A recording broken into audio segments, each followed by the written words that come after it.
नमस्कार मैत्रिणींनो, सगळ्यात आधी सर्वांना संकष्टी चतुर्थीच्या हार्दिक शुभेच्छा। आज दिवसाची सुरुवात शंभूच्या मृदुंग वाजनाने झाली।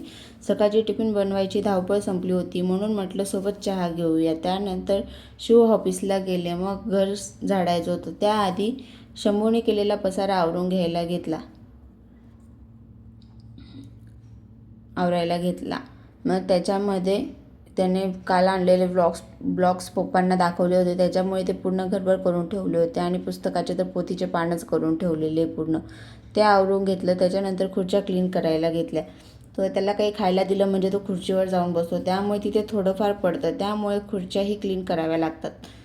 त्याच क्लीन करून घेतल्यानंतर सर्व काम आवरून झाल्यावर आज उपवास असल्यामुळे मला साबुदाणा बनवायचा होता, तोच बनवून घेतला त्याला झोपी लावून।